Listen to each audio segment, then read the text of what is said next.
Huh? At 11. Yeah, at 11. Good morning. Hopefully everybody can hear me. I do appreciate you coming out today. So bonjour tout le monde. Good morning, everyone. My name is Dave Bennett, and I'm president of the Ottawa Branch of the National Association of Federal Retirees. Thank you for joining us to celebrate our 60th anniversary. Merci de vous joindre à nous aujourd'hui pour célébrer notre 60e anniversaire. Nous savons que vous attendiez avec impatience le retour aux événements en personne. See, I forgot a line. Denis Lavoie, he's our vice president for the Ottawa Branch. Oh, got that. Thanks. Thanks, David. Thank you for joining us to celebrate our 60th anniversary. This is our first in-person event since 2020, and we have over 200 members and guests here today, and we have another 100+ members and guests that are watching our live stream broadcast. Before we start today's event, I have a few administrative announcements. For the washrooms, if you need to use a washroom, you just go out the door and you can turn left and just over on the right, or you can head down, turn right, and go down to the end, and the washrooms are down there. We do not expect any fire alarms today, but if there is a fire drill, staff will guide us, will sort of guide us exactly where to go outside through one of the exits, and we need to be about 100 meters past beyond the building. And on a lighter note, please save the jelly beans we gave you until you get home or until after the meeting. Here, the staff, or here in the actual museum, unless you visit the cafe, there's typically no food or beverages allowed in the auditorium. And if we do catch you, because we'll hear your cellophane wrapper, they're sort of opening, so we'll know who it is. I'll also ask that during the presentation that you keep your phones on silent mode, please, or turn them off. That's so that there's no disruptions during the interview, or during the presentation, sorry. Comme Dave mentionnait, vous trouverez des toilettes à une courte distance des portes du théâtre dans les deux sens. Si vous tournez à gauche ou à droite, si vous le demandez, un de nos bénévoles se fera un plaisir de vous guider. En cas d'alarme d'incendie, les employés du musée et les agents de sécurité déposent un plan d'évacuation d'urgence. Ils nous conduiront jusqu'à la sortie de secours la plus proche et s'assureront que nous soyons à 100 mètres du bâtiment. Et s'il vous plaît, comme Dave l'a mentionné, gardez les bonbons que nous vous avons donnés jusqu'à votre retour à la maison, car on ne peut pas manger de la nourriture qui a été apportée de l'extérieur. Now on to the celebration. The National Association of Federal Retirees, first is the largest national advocacy organization representing active and retired members of the Federal Public Service, the Canadian Armed Forces, the RCMP, federally appointed judges, and their spouses and survivors, their partners. The National Association was first established here in Ottawa in 1963, and it has grown from 1 to 78 branches across Canada with over 1,000 volunteers and over 168,000 members. So we do have an impact across the country. Along the way, the association has been a staunch and successful advocate for major improvements to federal pensions and benefits, including full indexation, the addition of the Pensioners' Dental Services Plan, and much more. Fort de sa solide tradition de défense des pensions et des prestations de ses membres, l'association œuvre à soutenir les politiques judicieuses qui améliorent la vie de tous les Canadiens et Canadiennes à la retraite. We are committed to protect your pension and benefits and to advocate for good policy that improves the lives of all Canadians in retirement. I want to extend a special welcome to the 70 or more than 70 guests who registered to participate here and at home. We hope you will be so impressed that you do decide to join the association. In fact, if you do decide to join, you can sign up today, right here. We have a membership table in the hall outside the theater doors, and our staff can help you. They can even help you join using your cell phone. Our association also has a special recruitment contest underway for our members. Every time you successfully recruit A new member, you will receive a ballot to win one of 14 great prizes, including $10,000 cash from Johnson Insurance. And who couldn't use that? If you recruit someone at today's event, please go to the membership table in the hall so we can record this. Just imagine, if each association member just signs up one new member, we'll double our membership, well over 300,000 members.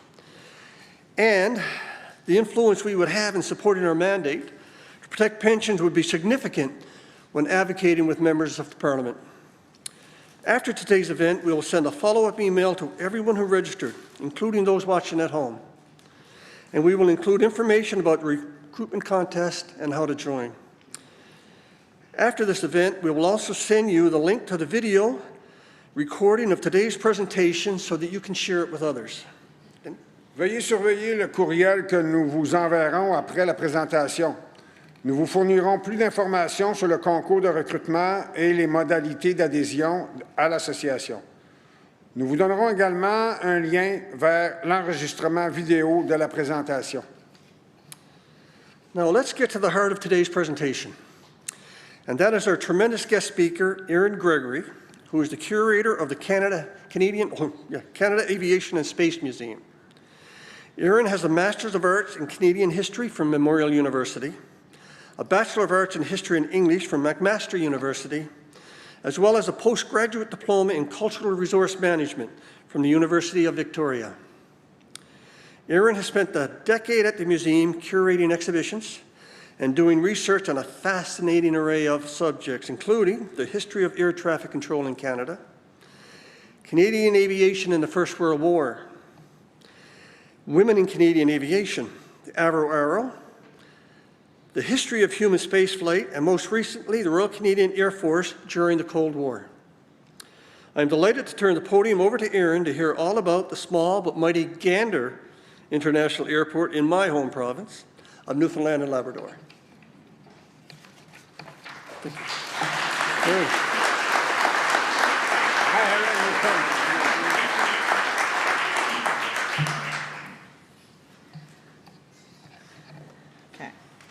Hopefully I can remember how to use this. So hello everyone, thank you for joining me. My name is Erin Gregory, and as introduced, I am the curator at the Canada Aviation and Space Museum. It's my favorite place in the world. My second favorite place in the world is Gander, Newfoundland. I am not a Newfoundlander, but I spent 3 years in Newfoundland for my master's, and then I stayed for a couple extra years because I enjoyed the vibe so much. I also met my husband there, so I brought him home as the ultimate souvenir. Okay, so to start off, we have a couple of questions.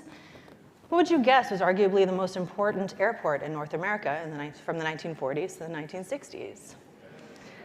You guys are so good. What about the most profitable airport in Canada at that time?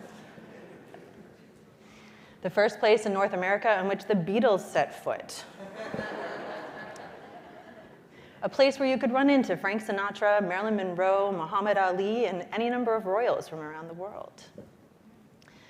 Was the site of countless defections from Soviet-controlled states. Surprise, it's Gander. So we call this the big stopover in a little town. And it's the history of Gander International Airport. So before Gander was Gander, there was really, I guess, aviation was still in its infancy, particularly in the realm of transatlantic flight. So in the 20s and 30s, there were about 100 flights that made it across the Atlantic. This was treacherous, dangerous. It was really kind of a daredevil stunt. A lot of these flights started out in Newfoundland because they are basically as far east as you can go in North America and make the crossing. So this starts in the 1920s and carries on through Lindbergh and Amelia Earhart. All of them started their journeys in Newfoundland.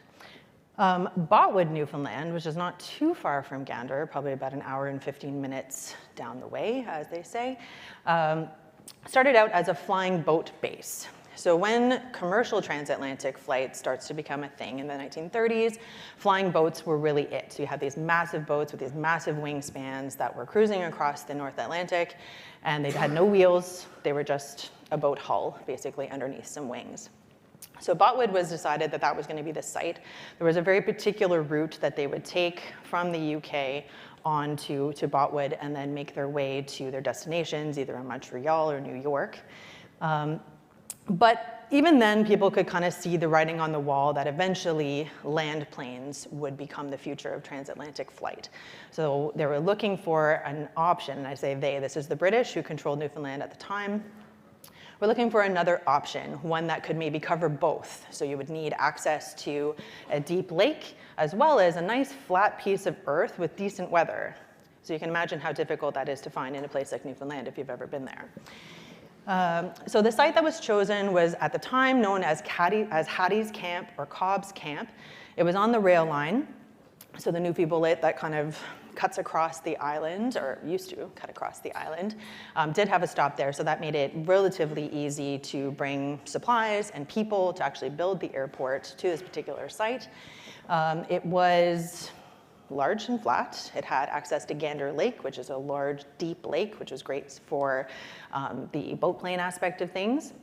And then a nice flat piece of land that you could go. Now, when I say good weather, this is relative, but Gander does have much better weather than a lot of the places on the coast, as you can imagine. So I've just put some pictures here to show some of the construction, so you can just see how, like, the dense forest in this area. Gander is largely inland in Newfoundland. So there's just a lot of wood.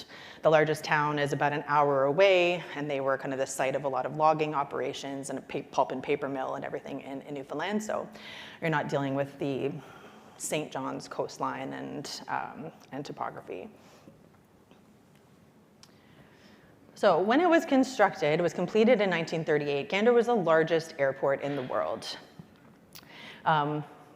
Which is strange to say, but you can kind of see, I've got some pictures laying out some of the runways from around the time, and then I've got a little picture there to show you exactly where Gander is, so you can see how inland, or its location.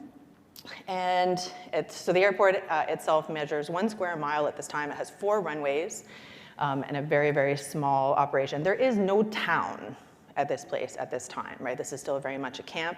The people who worked there are living in camps kind of on either sides of the runway, sometimes only 100 yards away or so, even less sometimes. And this remains true until after the Second World War, when they decide to actually incorporate a town and make that a thing in 1952. But before we get there, with the Second World War is a really formative moment for the town of Gander, for Gander as an airport as well. So that same strategic location for transatlantic flight that factored in kind of before the war really kind of sets itself up for any future success that the airport has during the war. So the Brits recognized the strategic importance of Gander for having they had like an RAF detachment there, the RCAF is based there, the Americans eventually based there as well. So at one point, there are about 10,000 service people from all of those air forces based in Gander, which you can imagine dramatically changes the whole social scene in that particular town at the time. So I've got a photo there just showing a dance. And I always think of, it's the same thing for a lot of the training schools around Canada in the Second World War. Just, there were so many eligible, eligible servicemen coming to town. So all these ladies just have their pick of the litter, right? So they're going to these dances and they're just surrounded by circles and circles of men just waiting to get on their dance card, which is pretty fun.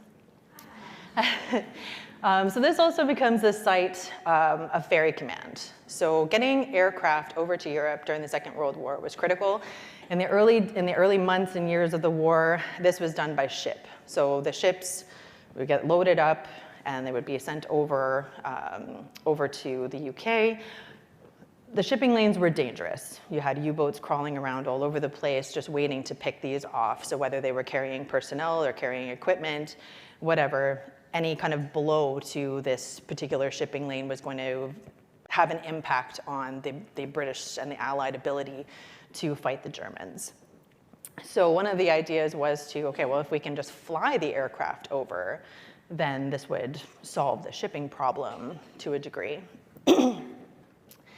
So they set up Ferry Command, which initially starts out as kind of a civilian volunteer operation, and then eventually gets taken over by the RAF.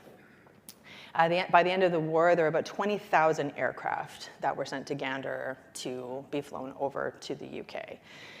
So that made it an incredibly important site, an incredibly busy site, and it's sometimes tragic. Now, Ferry Command was very, very successful. The first flight was, or the trial run was in November 1940. They'd sent 7 aircraft over. The kind of metric for success, as public servants, you're all familiar with this language, would be 3, if about half of the aircraft made it overseas, then they would consider this venture a success.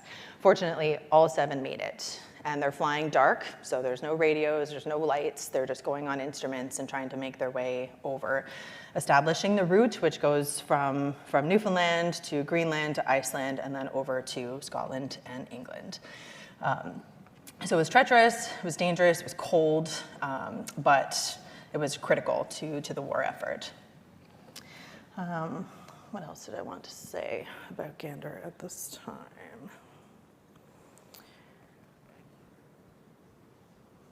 Yeah, I think that's about it. Anyway, I try not to script myself because otherwise I just read, but then I'm afraid I'm going to forget things. Okay. So after the war, this is where we start to see a real boom in commercial aviation. So basically following the same premise as Ferry Command, you have large commercial planes that want to kind of establish this transatlantic route for people. The post-war period is really well known for its, what they would call the democratization of commercial aviation. So in the 1920s and 30s, if you were flying, it was extremely expensive. In the 20s in particular, commercial aviation was not glamorous. You paid an exorbitant amount of money for a ticket to be in like a Ford triplane where it's super loud, the cabin is full of like exhaust fumes and everything, and you were ill and all that, but you could pay for the tickets, so you might as well do it, I guess. And that was also kind of precarious as well. So this is why a lot of these aircraft had 3 engines, because they're always a little bit worried that you were going to lose a couple of them. So sounds fun, right? So in the post-war period, you have much better aircraft. The Dakota C-47, which was a kind of all-purpose transport aircraft that was produced in huge numbers, is based on the DC-3 that was designed in 1935. They're being sold at surplus prices. So all these little airlines are just scooping them all up and basically populating their entire fleet with these aircraft that finally make passenger travel alone profitable, because you could take about 21 people in these aircraft once they were properly converted, and that was kind of that's the tipping point for when you can start making money off just having passengers in an airplane. So as they're all scooping these up, they're starting to lay out their routes and that. The larger aircraft that are going across the transatlantic, so each airline might have a few of them, but they still need to stop to refuel. So this is where this kind of airport in Gander becomes very handy, because it's along the Great Circle route from London to New York.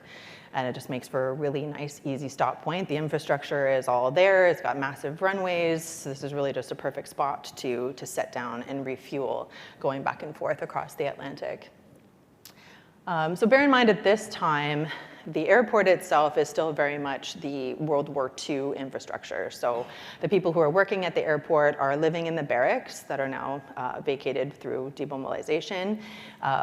They're kind of converting airport buildings to serve different purposes, like hotels. And the whole fabric, I guess, of the airport changes with this commercial, because it ends up being just as busy, if not busier, than it was during the Second World War. So as of 1946, there are 8 international airlines flying out of Gander. All the big ones: KML, Air France, Pan American, TCA, BOAC, the British Overseas Airways, And they're seeing about 1,000 passengers a day come through this airport, which is pretty remarkable because in 1946, like while flight is becoming more affordable, it's still not that affordable, right? And I guess, I mean, you could still argue that today, but at the time, definitely. So I shared a few pictures. A lot of the pictures that you see in the 40s and the 50s at Gander are just people like planing and deplaning. Unfortunately, there's not a ton from the inside of the airport unless it's a staged kind of promotion type shot. And particularly in the realm of looking for celebrities at the airport, because unfortunately nobody had cell phones with cameras back then, so you'd really have to be real particular about sitting at the airport waiting to snap a picture of Marilyn Monroe as she went by. But there's still a lot of really cool stories. So here's some images from the refueling process. I just like to see the people at work at the airport. It's very cool. So it was a well-oiled machine, obviously getting all of these planes in and out on a daily basis. So before long, Gander starts to be known as the crossroads of the world. And this is because you're seeing so much international traffic through this airport every single day.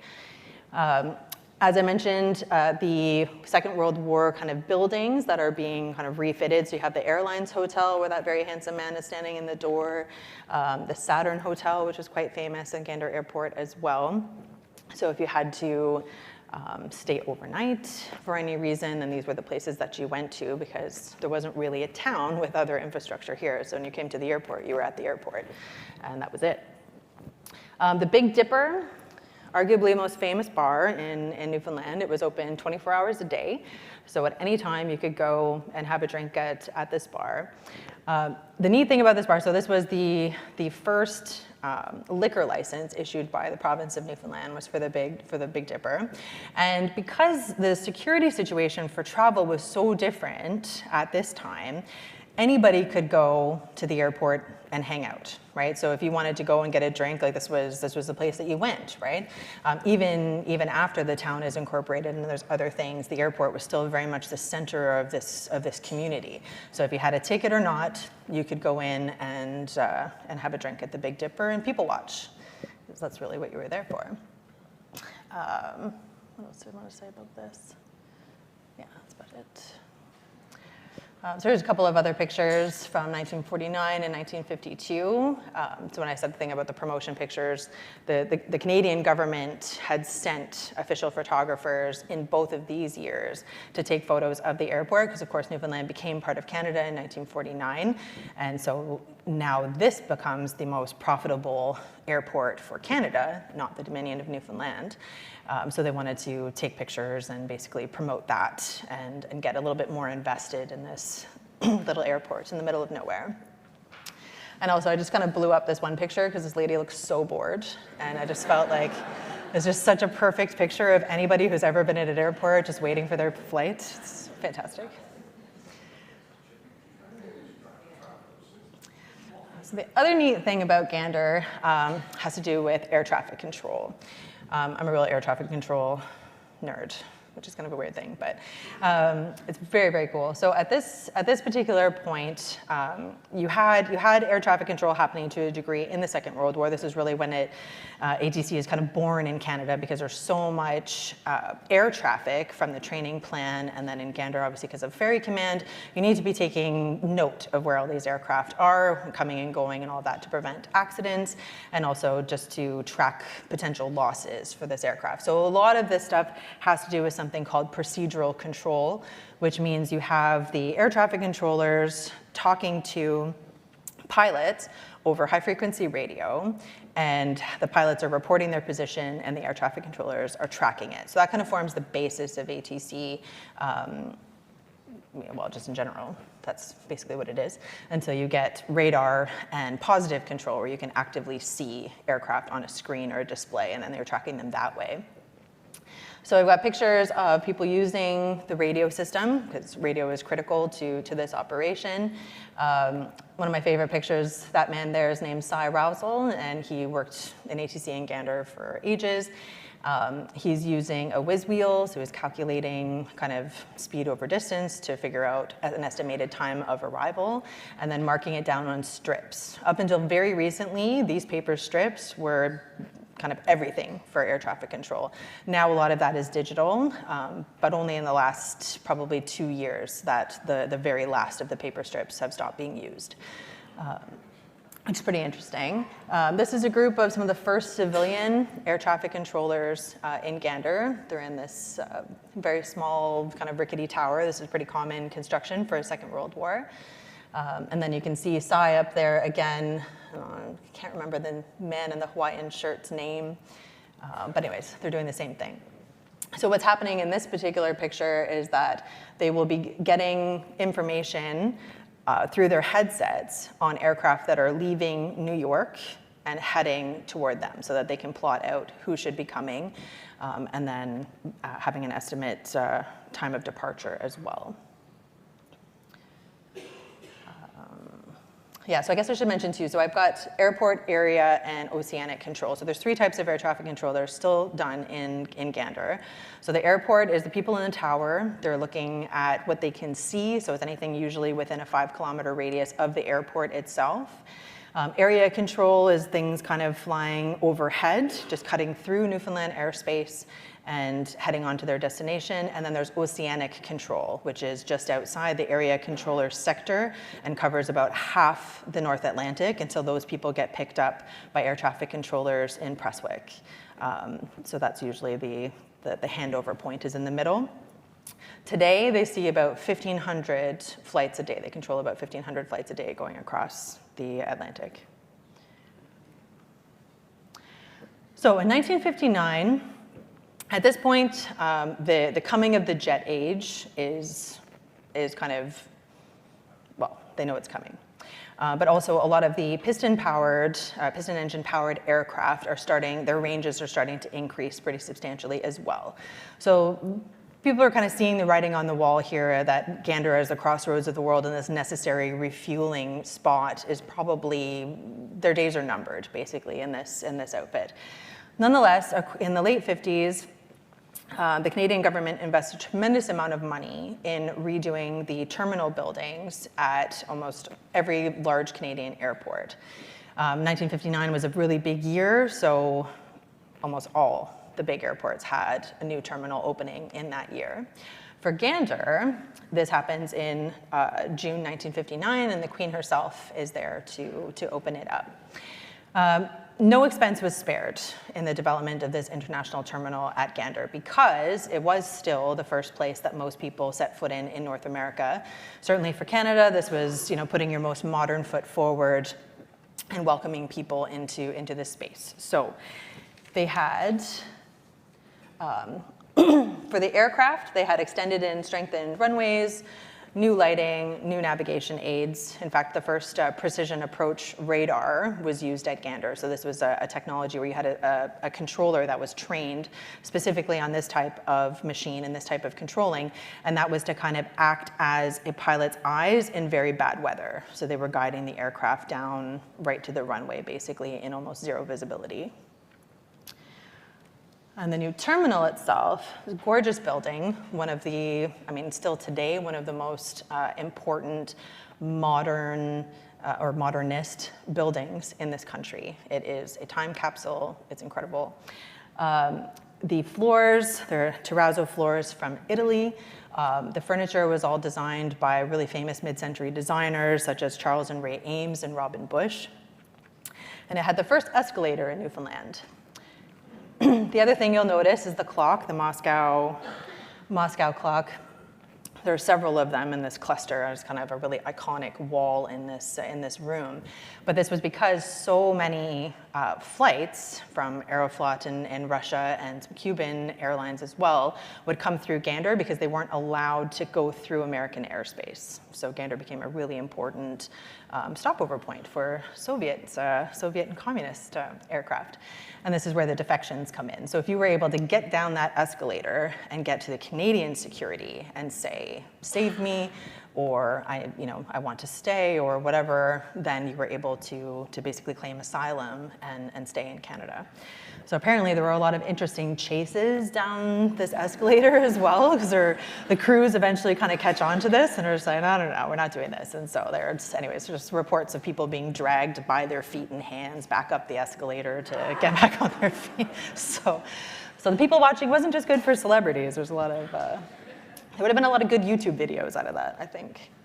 And then of course there's the Queen opening the terminal. So one of the things that was really important in the opening of these new jet age terminals across the country was the Department of Transportation commissioned a ton of art for these airports because they wanted it to be kind of beautiful and give people something to look at and just give this sense, like bringing everything into the jet age basically through aesthetics. So at Gander, the two kind of key pieces of art that were commissioned for the new terminal were Flight and its Allegories, which is a very large mural that's still there and still in really good condition. And to say, it's one of those kind of images or paintings that every time you look at it, you see something different in it. So no matter how many times you're going to that airport, you could kind of explore that particular piece of art and always be moved by something different in it. Arthur Price did a bronze statue, which is called Welcoming Birds. So this is the first thing that you see when you walk into the International Terminal building. And the funny story about that was that, you look at this and you think, oh yeah, this is so lovely and everything. But if you have children, you know exactly what these kids are going to do with these birds, right? So, mine would be all over that quicker than anything else. So the security guards are constantly trying to chase these kids off these birds, just like, no, you can't touch that, get off, it's scurry. So eventually they got in touch, the airport authorities got in touch with the artist, Arthur Price, and we're just like, oh, we don't know what to do, can we cordon this off, because the kids are all over these birds, and he's like, yeah, well, that's exactly what I made them for. And then they were like, oh, okay, so then after that it wasn't a problem anymore, which is great. You guys are great laughing at all my jokes, thanks. Okay, so we talked a little bit about the celebrities at Gander. Frank Sinatra, Marilyn Monroe, Nikita Khrushchev. There's a really neat interview with somebody who met Marilyn Monroe at Gander, and the interviewer was just like, oh, what was that like? He's like, well, if I could go back and do it again, I would. Anyway, I was very excited. One of the famous stories around Gander is a visit from Fidel Castro. So he had a very long layover at Gander, and he was hanging out and ended up having dinner with some local people. And then he just said, I just want to see the town. Can we just get out and you show me your town and stuff? And so they said, okay. So they took him out and drove him around. And then he passed some children. I should mention that the guy he was with was a photographer for one of the Gander newspapers. And then he saw a child on a toboggan, and he was just like, oh, what's that about? And obviously being from Cuba, he'd never had a winter before, never did any tobogganing or anything, so he figured he'd give it a try. So this photographer was able to grab some pretty now famous pictures of Fidel Castro tobogganing in Gander, Newfoundland. Something that you don't see every day. So the coming of the jet age. I love this poster, it's fantastic. This is from an Israeli airline. So Gander was not the only stopover point in Newfoundland and Labrador. Goose Bay was also a really important kind of jumping off point for transatlantic flight, particularly when you're going the northern routes and some kind of over Arctic flying. So the way they chose to kind of advertise a lot of their new aircraft were through a poster like this. So it's no Goose, no Gander. So you don't have to stop over in Goose Bay, and you don't have to stop over in Gander, because our aircraft will take you one way. So everybody loves their direct flights.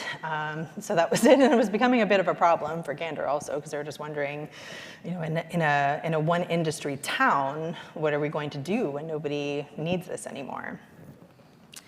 So the need to, it was kind of slow. It was we maybe call it, describe as like a slow death, maybe, of this particular bit. However, it's kind of, I guess the infrastructure itself and its location kind of guarantees it a little bit of importance in this kind of transatlantic travel, no matter what. So it's actually been a part of some really interesting things in more recent times. It was a site of testing for the Concorde. So before, because they weren't going to, oh, sorry, that's bad. I just forget about the microphone being right there. They weren't going to test this landing in some of the larger airports in New York, of course, because everybody is annoyed at the noise anyways, and that's so they decided to go to a very small town and annoy those people with the noise. But anyway, as you do. Newfoundlanders are really nice anyway, so they probably just be like, oh, that was unpleasant, and then go back to having their tea.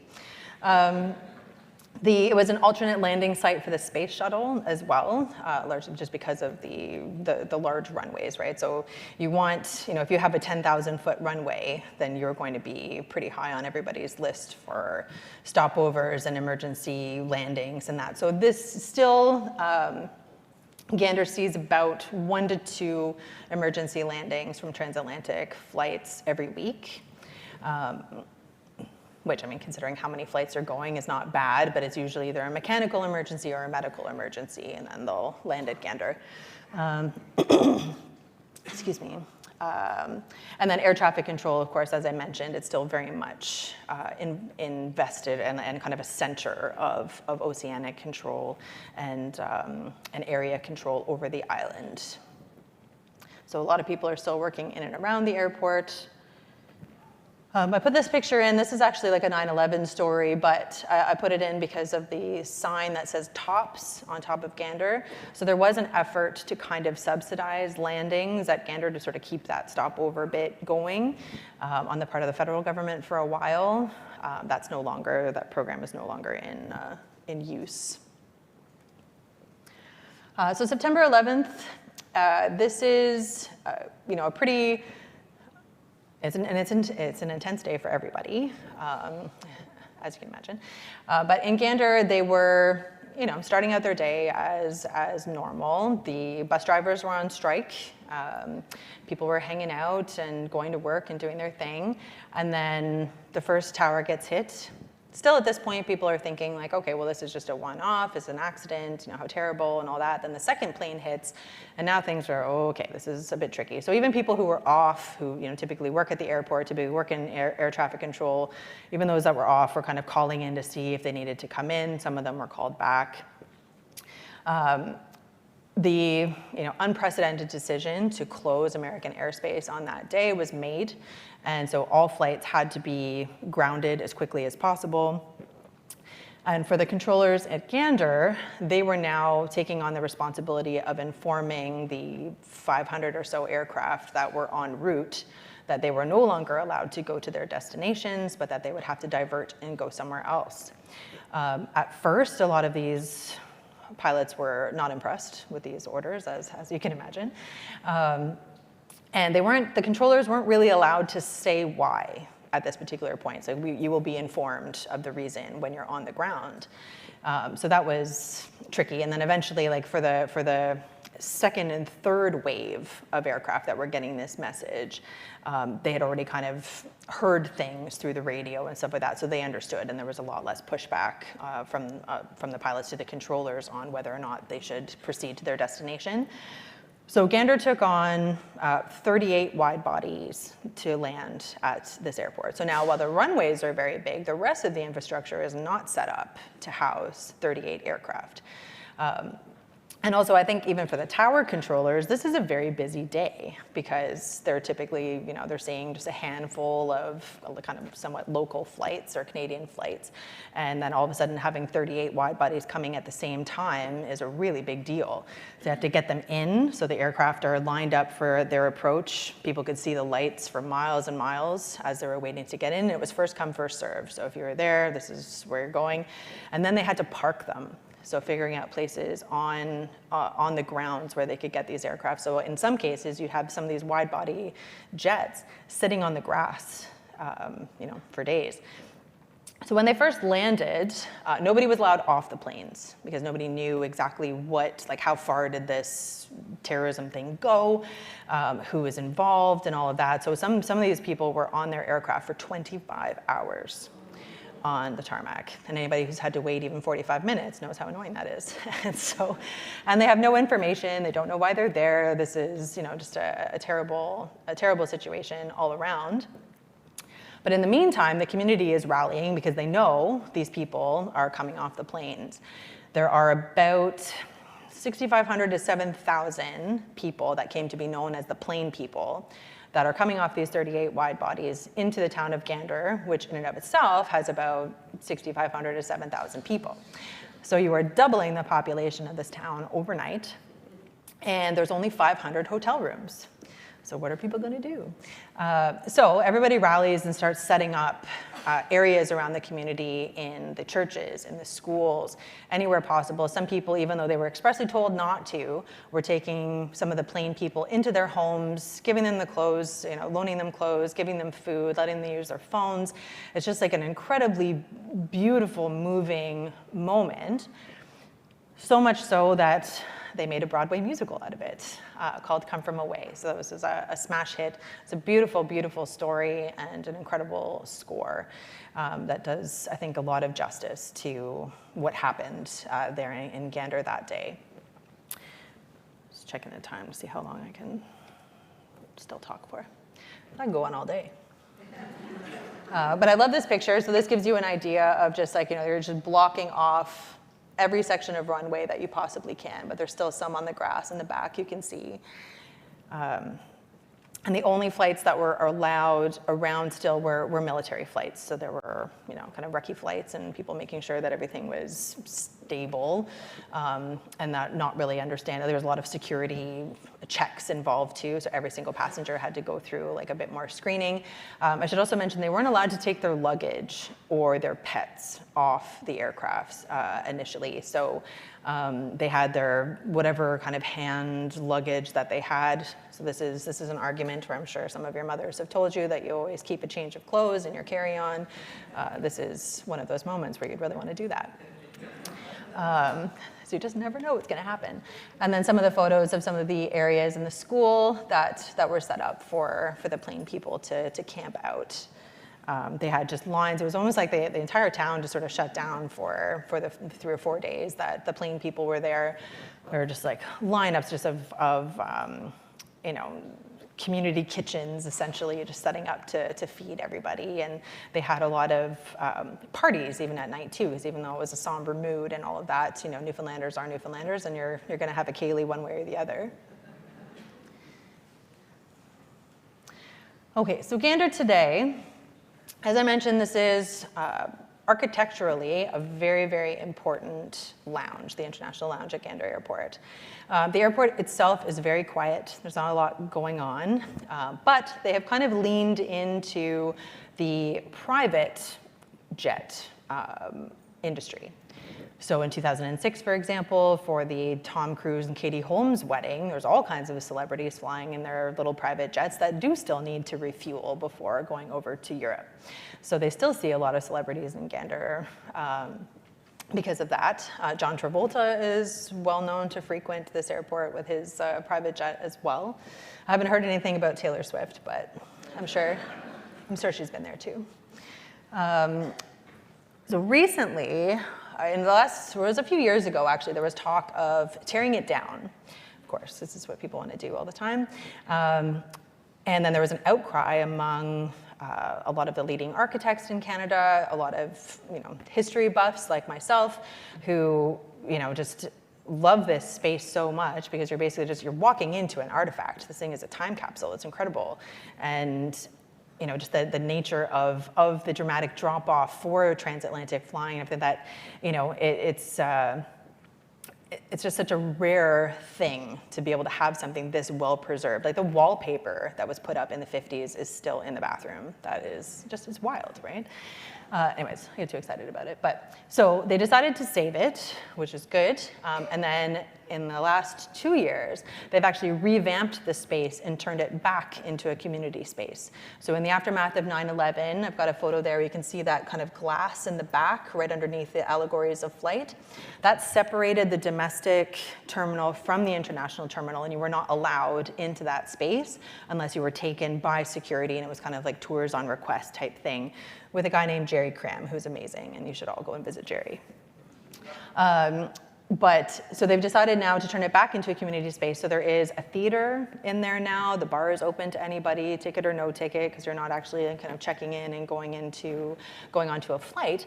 But it's now becoming the center of that community again, which is really cool to see. They've got a bunch of exhibits in there that talk about the history of the airport itself and people who are working there, but also of all the furniture and the designers who are working on it and all of that. So it's just a really, really incredible space. So I highly recommend, if you happen to be passing through Gander, to go to the airport and check it out.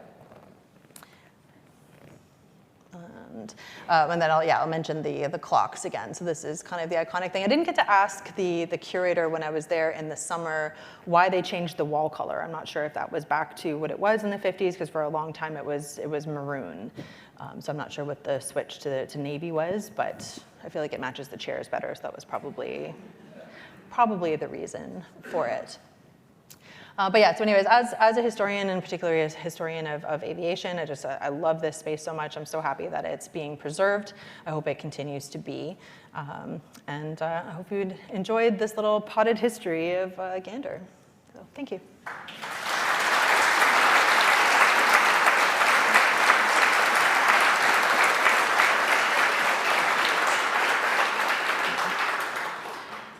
I've left a little time for questions, I think, if that's okay. Et je peux répondre à des questions en français aussi, si vous voulez.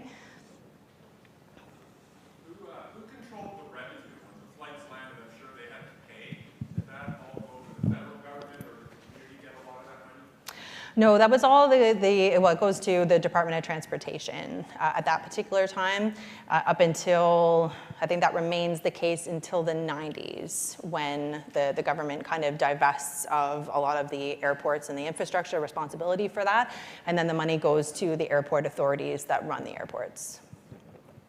And also some of that cost is also shared with NAV Canada as well. So there's fees for landing for the use of air traffic control services and instruments and all that sort of stuff as well.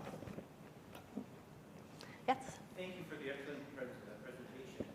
It was remarkable to see the air traffic controllers working in a manual fashion. Did they have to do that during the 9/11 incident as well? No, they didn't. They did have their computers. At the time, their system was not as sophisticated as it became just a few years later, but they were working on a program called CATS, which is still kind of similar to what they use today, but just with slightly lesser functionality. So because, or no, I shouldn't say CATS, it's GATS for Gander. So they actually started the air traffic controllers in Gander because of the central role that they play in oceanic control in particular. They were the first to have any kind of digital assistance for air traffic control. So their first iteration of the GATS program, which is a Gander Automated Air Traffic Service System, air traffic system, was in 1969. Sorry, I just wanted to interrupt. We actually have online people watching, and if you don't speak into the microphones, no one will hear you. So if you could please use the microphones provided and ask your questions, that'd be great. We have our stewards handing them out. Thank you.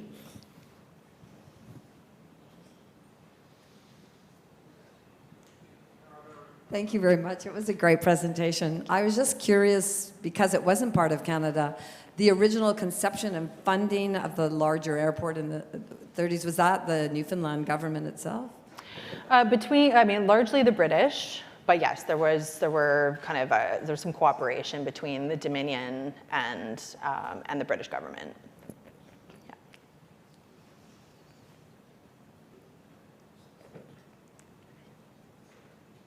Hello? Can you hear me? Yeah. How close is the airport to the shipping port in Newfoundland? Oh, that's a good question. shipping port. I'm trying to think of It's what not would too be. near the water, right? No, it's not.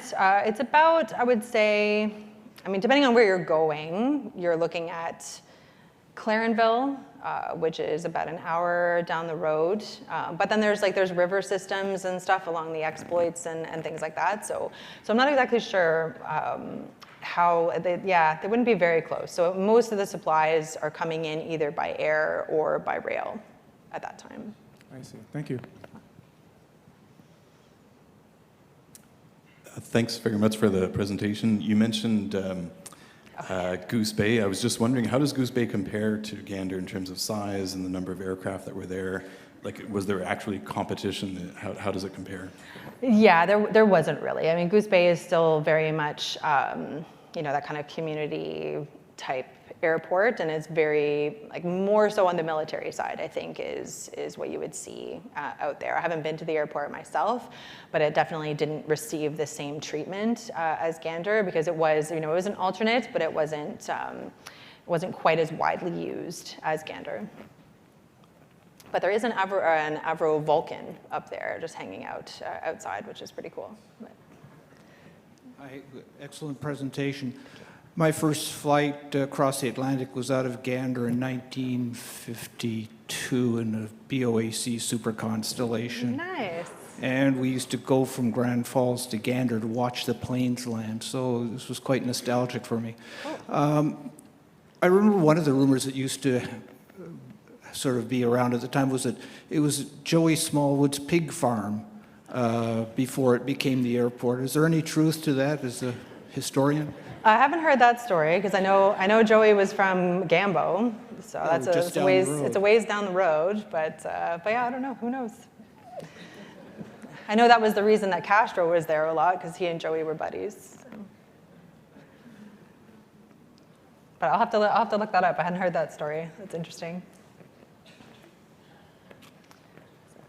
Any other? Oh no, it's going to be a hard question from John.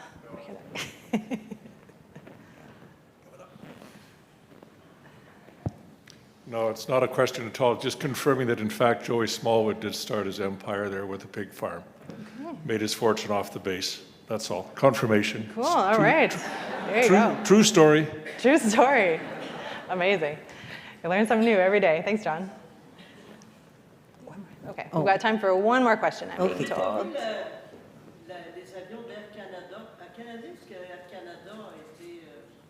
C'est 1967. Avant, c'est Trans-Canada Airlines. Donc, ils étaient là aussi. Ouais. Merci de votre présentation. Ah, merci. Un plaisir. Do I get my one question? Here. Oh, hi. Hi. I just was, as I was watching, and you talked about the traffic, how does all that fuel get to that little area of Newfoundland? Because that is a huge amount of fuel. It is, yes. So I think a lot of that would be shipping, right? So you'd have shipping and rail getting it to the airport, and then after that, trucked. So, yeah. All right, I'm being told I'm getting the hook. So thank you very much.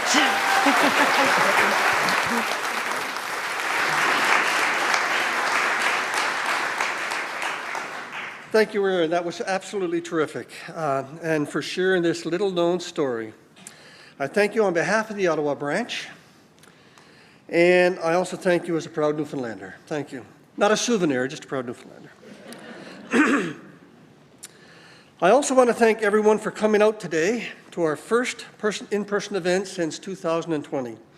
This includes our terrific volunteer team, Gilbert, Anctil, Marta Khan, John Kuzniars, and our equally terrific in-house team of Marcia, Antoine, and Linda. To our members, we hope you will help the association grow by participating in the recruitment contest that Dave mentioned. Avec votre aide, nous pourrons continuer à offrir de belles expériences à nos membres. We will send you all the details on the contest in the follow-up email. There are no limits to the number of times you can enter into the grand prize draw. So the more new members you recruit, the more chances you'll have to win.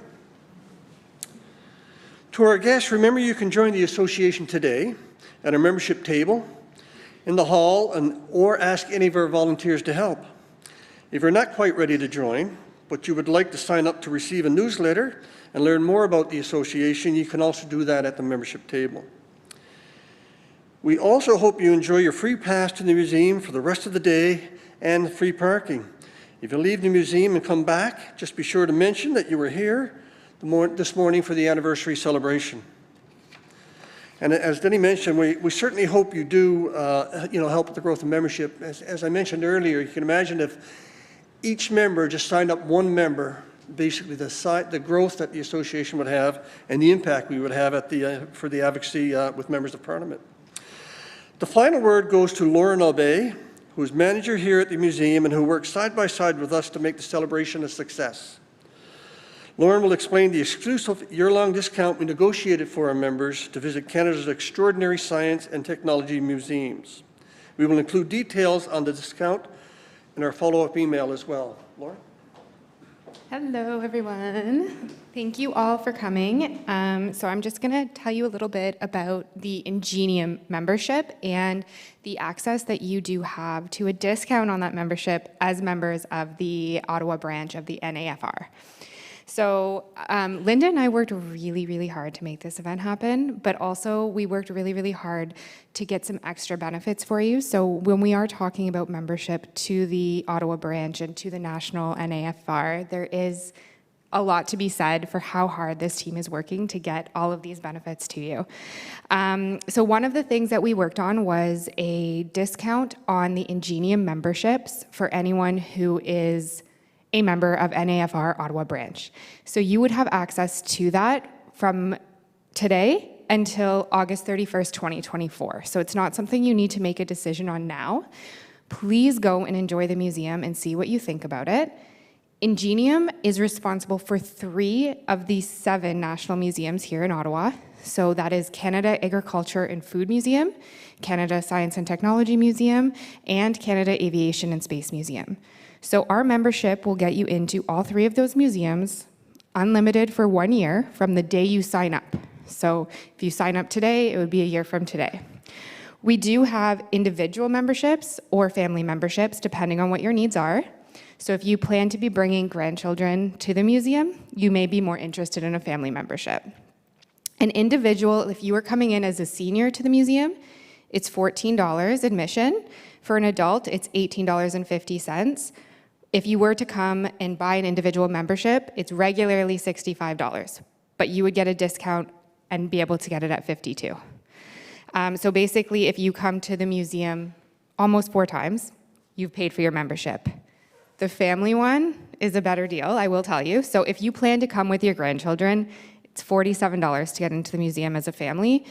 If you come 2.2 times to any of our museums, your membership has paid for itself. So as someone who has really young children who are just absolutely fascinated when they get the opportunity to run around this museum and our other 2 museums, I highly recommend you take advantage of that. And there will be information shared on how to access that from the team. And if you have any questions, don't hesitate to reach out. I really hope you are able to enjoy the museum, and thank you all for coming and making this such a successful event.